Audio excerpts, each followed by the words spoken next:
আসসালামু আলাইকুম। ইউটিউবে এটা আমার প্রথম ভিডিও।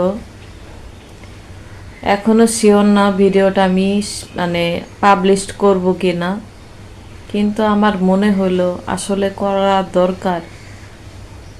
আমরা সারাটা জীবন সারাটা জীবন অনেক ওয়াজ শুনছি, অনেক লোকের ধর্মীয় রীতিনীতি, তারপরে হলো ডজন ডজন হাদিসের বই আমাদের ঘরের আনাচে কানাচে পড়ে থাকতে দেখছি, কিন্তু কোরআনটা কেন যেন খুবই অযত্নে এক পাশে পড়ে থাকতো।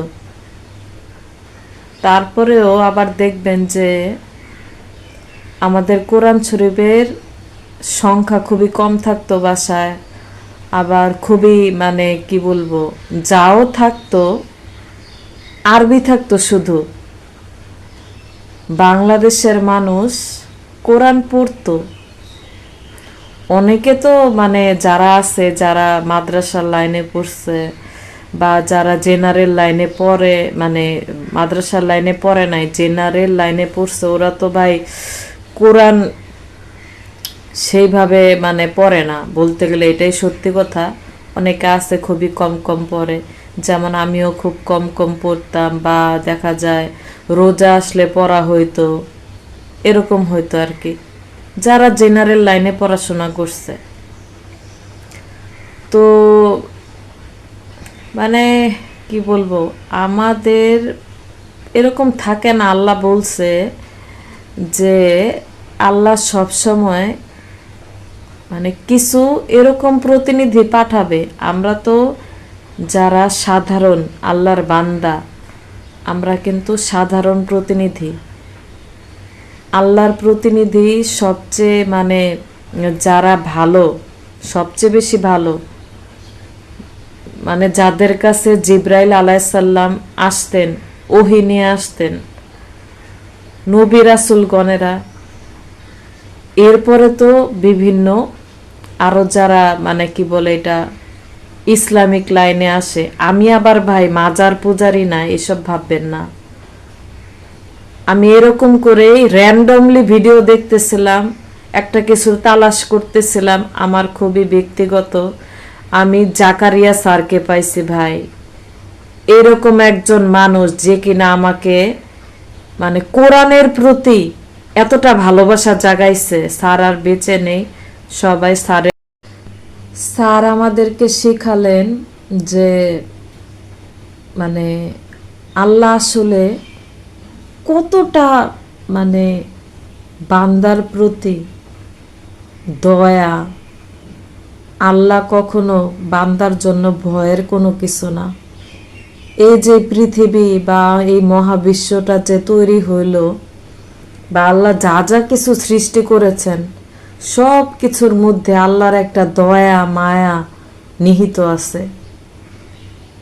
এই যে এত সব হুজুররা, আলেম ওলামারা, ওনারা কিন্তু আমাদেরকে ছোট থেকে আমি শুনতেছি আল্লাহ অনেক ভয়ের, এত ভয়ের, আল্লাহর কাছে গেলে আল্লাহ অনেক শাস্তি দিবে। আল্লাহ আমাদেরকে বলতে গেলে মুসলমান ধর্মটা, ইসলাম ধর্মটা এটাই ভীতিকর বানায় ফেলছে আলেম ওলামারা। আসলে কি ইসলাম ধর্মটা এরকম? ইসলাম যে কতটা শান্তির ধর্ম, ইসলাম যে কতটা ভালোবাসার ধর্ম, ভ্রাতৃত্বের ধর্ম, এটা কিন্তু আমরা শিখতে পারি নাই কোথাও। আমরা যারা জেনারেল লাইনে পড়ছি বিশেষ করে, আমরা কিন্তু জানি না যে আল্লাহকে আসলেই আমাদেরকে শাস্তি দেওয়ার জন্য, জাহান্নামে নেয়ার জন্য আর আগুনে পোড়ানোর জন্য বানাইছে। আল্লাহর কি একটু দয়া মায়া করবে না? এত কষ্ট করে আমাদেরকে বানাইছে ভাই। একদিন জাকারিয়া স্যারের ভিডিও কিভাবে অনেক প্রশ্নের উত্তর তো আমরা জানি না। আমি নিজেই হাদিস পড়ে, মানে আমি অনলাইনে পড়ছি, যদিও আমি হাদিসের বই সেভাবে পড়ি নাই, কিন্তু হাদিস পড়ে আমি বিভ্রান্ত হয়ে গেছি যে এক এক জায়গায় এক এক রকম কথা, এগুলো কি বলে না বলে। তারপর কিভাবে যেন কি একটা কথা লিখছি, স্যারের ভিডিও সামনে আসছে যে কর্নেল জাকারিয়া স্যার সায়েন্টিফিক তাফসির এরকম নামে একটা ইউটিউব চ্যানেল আমার সামনে আসছে। এই তো এক এক করে মানে আমার চোখের সব পর্দাগুলা সরে গেল। আরে কোরআনে তো সবই আছে, আমি তো কোনোদিনও কোরআনের অর্থটা পড়লাম না। আরবি পড়তাম কিন্তু অর্থ পড়তাম না। স্যার শিখাইলেন যে প্রত্যেকটা আয়াতে কত সুন্দর করে নীতি বিধান আল্লাহ আমাদের জন্য দিয়ে দিছে, এটা স্যার শিখাইছে। বিশ্বাস করেন, তারপর থেকে এই যে ভিডিও দেখা শুরু করলাম, আল্লাহ একটা সেকেন্ড আমার জন্য মিস না হয়। প্রত্যেকটা ভিডিও স্যারের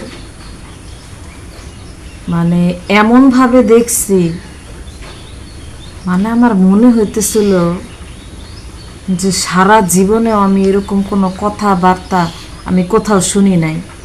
জাকারিয়া স্যারের কথাগুলা একটা মিনিটও একটা সেকেন্ডও ভিডিও স্কিপ করি নাই। এটা স্যারের ভিডিও যারা দেখছে প্রত্যেকে একই কথা বলবে। অনেকে বলবে যে এটা মনে শুনে শুনে বলে, আসলে কিন্তু না ভাই। যারাই কিনা মাদ্রাসায় পড়ছেন, আপনি যদি মুসলিম হয়ে থাকেন, আপনি মানে আপনি চাচ্ছেন যে কোরআনকে আপনি আঁকড়ে ধরতে, নামাজকে আঁকড়ে ধরতে, নবী রাসূলদের আসল বিষয়গুলা, মজেজা বলেন, সুফিবাদী বলেন, শয়তান আসলে কি, নফস কি, রূহ কি, এইসব বিষয়গুলো আপনি কিন্তু জানেন না, ক্লিয়ার না। শুনছেন আফসা আফসা হলো, অনেক হুজুররা আসলে নিজেরাও ক্লিয়ার না, যেটা আমি বলতেছি আসলে হুজুররা নিজেরাও ক্লিয়ার না। আপনি বিশ্বাস করবেন বললে বাংলাদেশের প্রত্যেকটা মাদ্রাসা হাদিস ভিত্তিক, ওদেরকে মুখস্থ করানো হয় হাদিস, মুখস্থ করায় পরীক্ষাও নেওয়া হয় হাদিস। কোরআন পড়ে, সব কিছুই পড়ে, কিন্তু কোরআনের অর্থটা কতটুকু পড়ছে আমি জানি না। আমার যেসব ছোট আত্মীয় স্বজনরা আছে, যাদের ছেলে পেলেরা হলো মানে ছেলে মেয়েরা মাদ্রাসা লাইনে পড়ছে, আমি তাদেরকে ভাই সব সময় দেখতাম আরবি একটা শুধুমাত্র আরবি কোরআন নিয়ে ঘুরতে। আরবি কোরআনটার মধ্যে কোনো বাংলা শব্দই নাই। সবচেয়ে মজার ব্যাপার হলো কোরআনটা এমন, আরবি করলেও কোরআনটার অনেক অর্থ বিকৃত হয়ে যায়, তবুও বাংলাদেশে এগুলা ছাপা হয়েছে।